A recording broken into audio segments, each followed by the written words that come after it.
Ó Mãe Santíssima, intercedei por nós para que possamos bem compreender os ensinamentos de vosso Divino Filho, nosso Senhor e Salvador Jesus Cristo, e as explicações dos pais da Igreja. Ó Virgem Imaculada, ofereço-vos este trabalho e peço que abençoais aqueles que o ouvirem, e que seja para a maior honra e glória de Deus. Amém. Senhor onipotente, purificai o meu coração e os meus lábios. Vós, que purificastes os lábios do profeta Isaías com o carvão em brasa, e dignai-vos, por tal modo, purificar-me com a vossa misericórdia, para que possa dignamente anunciar o vosso santo Evangelho. Por Jesus Cristo, nosso Senhor. Amém. Senhor, abençoai-me. Que o Senhor resida no meu coração e nos meus lábios, para que anuncie digna e convenientemente o seu Evangelho. Amém. Evangelho de Nosso Senhor Jesus Cristo, segundo São Lucas. Jesus aparece aos apóstolos. E eles narraram os acontecimentos do caminho e como o haviam reconhecido na fração do pão. Falavam ainda quando ele próprio se apresentou no meio deles e disse: A paz esteja convosco. Tomados de espanto e temor, imaginavam ver um espírito. Mas ele disse: Por que estáis perturbados? E por que surgem tais dúvidas em vossos corações? Vede minhas mãos e meus pés, sou eu. Apalpai-me e entendei que um espírito não tem carne nem ossos, como estáis vendo que eu tenho. Dizendo isso, mostrou-lhe as mãos e os pés. E como por causa da alegria não podiam acreditar ainda e permaneciam surpresos, disse-lhes: Tendes o que comer? Apresentaram-lhe um pedaço de peixe assado. Tomou-o então e comeu-o diante deles. Últimas instruções aos apóstolos. Depois disse-lhes: São estas as palavras que eu vos falei quando ainda estava convosco. Era preciso que se cumprisse tudo o que está escrito sobre mim na lei de Moisés, nos profetas e nos salmos. Então abriu-lhes a mente para que entendessem as Escrituras e disse-lhes: Assim está escrito que o Cristo devia sofrer e ressuscitar dos mortos ao terceiro dia, e que, em seu nome, fosse proclamado o arrependimento para a remissão dos pecados a todas as nações, a começar por Jerusalém. Vós sois testemunhas disso. Comentários dos Pais da Igreja. São Cirilo. Espalhada por todos os cantos a notícia da ressurreição, e porque estivessem os discípulos cheios de uma santa impaciência para rever o Divino Mestre, satisfaz-lhes o desejo, revelando-se enquanto buscavam e esperavam, e o faz claramente, sem dar margem a dúvidas. Falavam ainda quando ele próprio se apresentou no meio deles. Santo Agostinho. São João também relata esta aparição do Senhor depois da ressurreição, mas observa que Tomé estava ausente. Segundo Lucas, contudo, quando os 2 discípulos de Emaús entraram em Jerusalém, encontraram os 11 apóstolos reunidos. É preciso, portanto, admitir que Tomé saiu antes da aparição do Senhor, enquanto os apóstolos conversavam a respeito da ressurreição. De fato, a narrativa de São Lucas autoriza essa interpretação, a saber, de que Tomé os deixou enquanto conversavam, e que somente depois disso Nosso Senhor entrou no cenáculo. Ou talvez poder-se-ia dizer que estes 11 não eram aqueles que vieram a ser chamados de apóstolos, mas alguns que faziam parte do grupo numeroso de discípulos de Jesus Cristo. Contudo, como acresce São Lucas e os que estavam com eles, é preciso admitir que estes 11 com os quais os demais se acham reunidos deveriam ser os 11 apóstolos. Mas examinemos a significação destas palavras misteriosas que Jesus, segundo São Mateus e São Marcos, dirige aos discípulos depois da ressurreição. Ide avisar meus irmãos para que vão a Galiléia, lá me verão. Isto se cumpriu somente depois de muitos outros acontecimentos narrados nos evangelhos, e contudo, Nosso Senhor parece dar a entender que este seria o único, ou pelo menos, o primeiro evento que deveria suceder. Santo Ambrósio. O que me parece ser mais provável é que Nosso Senhor, de fato, anunciou aos discípulos que o veriam na Galiléia, mas se mostrou antes, quando estavam reunidos, porque tinham medo. Expositor grego. E aqui não falta o Senhor à sua promessa, mas, ao contrário, se apressa em cumpri-la, tomado de um sentimento de bondade, já que os queria livres do medo. Santo Ambrósio. Tendo reanimado os discípulos, os 11 se puseram a caminho da Galiléia. Também se pode entender que eram poucos os que estavam no cenáculo e muitos os que foram até a montanha da Galiléia. Eusébio. Com efeito, se 2 evangelistas, São Lucas e São João, escreveram que Nosso Senhor apareceu apenas aos 11 em Jerusalém, os 2 outros relatam que o anjo e o Senhor ordenaram não aos 11, mas a todos os discípulos e irmãos que se apressem a ir para a Galiléia, o que é confirmado por São Paulo quando diz: foi visto por mais de 500 irmãos. Contudo, a solução mais verossímil desta dificuldade é que Jesus apareceu de início 1 ou 2 vezes para consolar os apóstolos que se escondiam em Jerusalém, e que em seguida mostrou-se na Galiléia, não 1 ou 2 vezes, como no cenáculo, mas com todo o esplendor de seu poder, fazendo com que os apóstolos testemunhassem que vivia mesmo depois de sua paixão, como atesta São Lucas no livro dos Atos. Teofilacto Diócrida.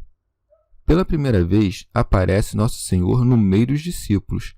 Acalma a agitação que lhes vai na alma por meio da saudação com que estão acostumados, mostrando assim que é o mesmo Mestre, que amava lhes dirigir essas palavras de paz, as quais tanto recomendava quando saíram a pregar o Evangelho. A paz esteja convosco. São Cirilo. Vexemo-nos de renunciar tão prontamente deste dom da paz que Jesus Cristo nos deixou quando partia da terra. A paz, doce na realidade e no nome, tem Deus por autor, segundo estas palavras do apóstolo aos Filipenses: a paz de Deus. E ela é também o principal atributo de Deus, segundo estas outras: Deus da paz. E Deus mesmo é a paz, porque Ele é a nossa paz. A paz é um bem que todos louvam, mas que poucos sabem conservar. E por quê? Talvez seja a ambição de poder e riquezas, a inveja, o ódio ou desprezar o próximo, ou qualquer outro vício desse tipo, que leva o homem a ignorar Deus. De fato, o princípio e a fonte de toda a paz é o próprio Deus, que estabelece a união de todas as coisas, e cujos atributos principais são a unidade de natureza e uma imutabilidade pacífica. Esta paz comunica-se aos anjos e às demais potências celestes, que estão em paz com Deus e entre si. Ainda, extravasa-se sobre toda a criação, que tem por glória a tranquilidade. Enfim, fica na nossa alma por meio do amor e da prática das virtudes, e no nosso corpo pela justa proporção que impera sobre os membros e pelo equilíbrio dos elementos dos quais é ele composto. A primeira destas coisas constitui a beleza de nossos corpos, a outra, a saúde. São Beda. Os discípulos, por terem convivido longo tempo com o Salvador, sabiam que era verdadeiro homem. Mas, depois de morto, não creram que ressuscitaria no 3º dia. Por isso, cuidavam ver o espírito que havia saído de seu corpo no momento em que expirou. Tomados de espanto e temor, imaginavam ver um espírito. Esse equívoco dos apóstolos foi continuado pelos maniqueístas. Santo Ambrósio. Não cremos que São João e São Pedro, tendo presenciado todo o poder de Jesus Cristo, pudessem duvidar da sua ressurreição. Por que então São Lucas nos diz que ficaram turbados e espantados? Primeiramente, porque mistura o sentimento da maioria com o destes 2 apóstolos. Em segundo lugar, porque São Pedro, ainda que estivesse persuadido da ressurreição do Salvador, turbou-se quando viu de súbito o corpo dele atravessando as portas que estavam cerradas. Teofilacto Diócrida. A saudação de paz que lhes dirigiu não foi suficiente para acalmar a agitação que sentiam. Assim, prova por outros meios que era o Filho de Deus que penetra os segredos dos corações. Jesus disse-lhes: por que estáis perturbados e por que surgem tais dúvidas em vossos corações? São Beda. Que pensamento eram esses, senão maus e perigosos? Jesus Cristo perderia todos os frutos da paixão se não houvesse ressuscitado. Ele aparece aqui como um hábil trabalhador que dissesse: devo colher o que plantei, ou seja, a fé que, vinda do céu, desce até o coração. Ora, tais pensamentos não vieram do céu, mas subiram da terra como ervas daninhas. São Cirilo. A prova de que este que lhes aparecia era o mesmo que havia morrido na cruz e que fora depositado no sepulcro é que não podiam esconder-lhe o que estava oculto nos corações. Santo Ambrósio. Examinemos como, segundo São João, os apóstolos creram e se alegraram, enquanto que, em São Lucas, o Salvador lhes repreende a incredulidade. Aquele, como apóstolo, não desejou senão tratar das verdades mais importantes e alteadas. Este, por seu turno, relata os eventos mantendo-se num plano mais próximo de nós. Um segue a ordem histórica dos eventos, o outro desejou abreviá-los. Não podemos duvidar do testemunho de um homem que relata o que ele mesmo viu. A conclusão, portanto, é que os dois relatos são verdadeiros, pois bem que São Lucas observe que os discípulos não creram de pronto, declara explicitamente que acabaram por fazê-lo. São Cirilo. Nosso Senhor, tencionando mostrar aos apóstolos que triunfou sobre a morte e que a natureza humana de Cristo está doravante livre da corrupção, mostra-lhes as mãos, os pés e as chagas abertas pelos cravos. Vede minhas mãos e meus pés, sou eu. Teofilacto Diócrida.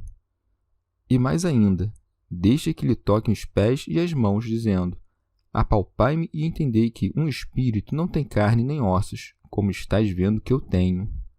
Isto é, vós me tomais por um espírito, ou por esses fantasmas que vemos frequentemente ao redor dos túmulos, mas saibais que um espírito não tem nem carne nem osso, ao passo que eu os tenho.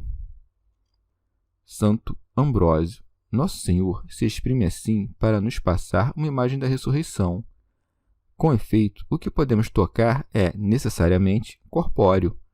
Ressuscitaremos, portanto, com nossos corpos, com a diferença de que serão estes mais sutis, ao passo que agora são grosseiros, porque compostos de elementos terrestres. Não foi, portanto, em virtude da natureza incorpórea e divina, mas por causa das propriedades do corpo ressurrecto que Jesus Cristo penetrou no cenáculo que tinha as portas fechadas. São Gregório Magno.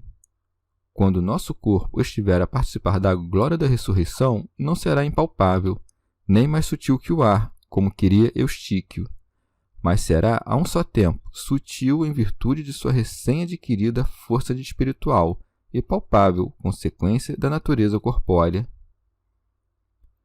São Beda. Viram nele claramente as marcas dos cravos. Segundo São João, mostrou-lhes também a marca que lhe ficou no flanco, aberta pela lança, para que essas cicatrizes curassem as feridas de suas dúvidas. Os incrédulos encontram aqui certa oportunidade para acusar Nosso Senhor de não ter sido capaz de curar as chagas que abriram em seu corpo. Mas não é lógico dizer que o que fez milagres tão imensos não conseguisse fazer os menores. É com intento, portanto, que aquele que triunfou sobre a morte não quis destruir os sinais que a morte lhe imprimia no corpo, e o fez primeiro para tornar mais firme a fé dos discípulos na ressurreição. Em segundo lugar, para que, quando for interceder junto ao Pai em nosso nome, possa lhe mostrar o tipo de morte que sofreu pela salvação dos homens. Por terceiro, para deixar à vista dos que foram redimidos pela sua morte a grande caridade que teve para com eles, mostrando-lhes os sinais de sua paixão. Finalmente, para provar a justiça com que serão condenados os ímpios no dia do juízo. São Cirilo. O Salvador mostrou aos discípulos as mãos e os pés para lhes certificar que o corpo que sofrera a paixão era o mesmo que ressuscitou. Para tornar isso ainda mais evidente, pede algo que comer. E como, por causa da alegria, não podiam acreditar ainda e permaneciam surpresos, disse-lhes: tendes o que comer? São Gregório de Nissa. A lei prescrevia que se comesse a Páscoa com ervas amargas, porque ainda era tempo da amargura. Depois da ressurreição, contudo, foi o amargor adoçado com favo de mel. Apresentaram-lhe um pedaço de peixe assado. São Beda. A lhes demonstrar a veracidade da ressurreição, não somente quis que o tocassem, senão que consentiu comer com eles para que vissem que era real e não um fantasma. Tomou-o, então, e comeu-o diante deles. O ato de comer demonstra seu poder, e não que tenha alguma necessidade. Com efeito, a terra sedenta e o sol ardente não absorvem a água da mesma maneira. A terra o faz por necessidade, o sol por poder. Expositor grego. Mas alguém dirá: se o Senhor de fato comeu, é preciso admitir também que, depois da ressurreição, terão os homens ainda necessidade de alimentos para a subsistência. Respondo que aquilo que o Salvador faz com certo propósito não pode ser tomado por regra ou lei natural, porque em outras situações ele age diferentemente. Assim, o Salvador, na ressurreição, vai levar os corpos a um estado de incorruptibilidade, bem que tenha desejado conservar no seu próprio as chagas abertas pelos cravos e a cicatriz do flanco, a mostrar que, depois da ressurreição, o corpo permaneceu da mesma natureza, não tendo sido mudado em substância. São Beda. Se comeu mesmo depois de ter ressuscitado, não o fez por necessidade de nutrir-se, nem para simbolizar que depois da ressurreição, objeto de nossas esperanças, ainda teremos necessidade de alimentos, mas para mostrar a natureza dos corpos redivivos. Em sentido figurado, o peixe assado representa os sofrimentos de Jesus Cristo. Ele consentiu viver oculto nas águas do gênero humano, deixou-se prender na rede da morte, foi como que queimado pela tribulação quando da paixão, mas fez-se para nós favo de mel depois de ressuscitar. Este representa a dupla natureza de sua pessoa, porque o favo repousa sobre a cera, e o mel dentro desta representa a divindade na humanidade. Teofilacto Diócrida. Guardam ainda esses alimentos outra significação misteriosa.